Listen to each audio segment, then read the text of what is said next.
Valentine's day ആയിട്ട് ഇതാണ് അവസ്ഥ. രാവിലെ ആണെങ്കിൽ ഞെട്ടി എണീറ്റത് ഒരു വൃത്തികെട്ട ഒരു സ്വപ്നം കണ്ടു. നീനും ഹലമോളാണെങ്കിൽ നാട്ടിലാണുള്ളത്. വെള്ളം ഇങ്ങനെ ആയതുകൊണ്ട് ബ്രേക്ക്ഫാസ്റ്റ് ഒക്കെ പുറത്തുനിന്ന് കഴിച്ച് നേരെ ഷോപ്പിലേക്ക് പോയി. ഷോപ്പിലാണെങ്കിൽ പണി നടന്നുകൊണ്ടിരിക്കും. 12 മണിയായപ്പോൾ റൂമിൽ പോയി ഫുഡൊക്കെ ഉണ്ടാക്കി. പിന്നെ കുളിച്ച് പള്ളിയിൽ പോയി വന്ന് ഫുഡ് കഴിച്ചു. രാവിലെ തൊട്ട് നീനുവിനെ ഹലമോളെ നന്നായി മിസ് ചെയ്തിരുന്നു. അപ്പോൾ നാട്ടിലേക്ക് പോകാൻ പറ്റാത്ത വിഷമത്തിൽ ഇങ്ങനെ ഇരിക്കുകയാണ്. വീണ്ടും ഷോപ്പിൽ പോയി പണിയൊക്കെ എന്തായാലും വയറിങ്ങൊക്കെ ഏകദേശം കഴിഞ്ഞു. ബാക്കിയുള്ള പണി നമ്മളെ വലങ്കൈ അർഫൂനെ ഏൽപ്പിച്ച് ഞാൻ നാട്ടിലേക്ക് ഇറങ്ങി. പോണ വഴിക്ക് ഒരു ചോക്ലേറ്റും അവിടെ വെച്ച് ഹലമോളുടെ പ്രായമുള്ള ഒരു കൊച്ചിനാണ്ട് ഇപ്പൊ ഒരു കുഞ്ഞു മിൽക്കി ബാർ. അവിടുന്ന് നേരെ പിന്നെ സ്റ്റാൻഡിലേക്ക് പോയി. പ്രയർക്ക് ഡയറക്റ്റ് ബസ് കിട്ടിയില്ല.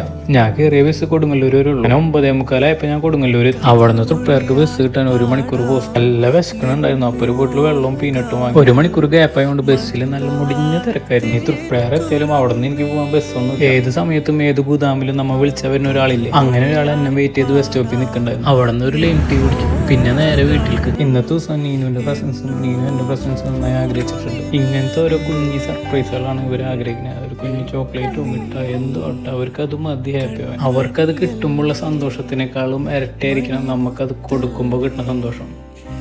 Happy Valentine's day.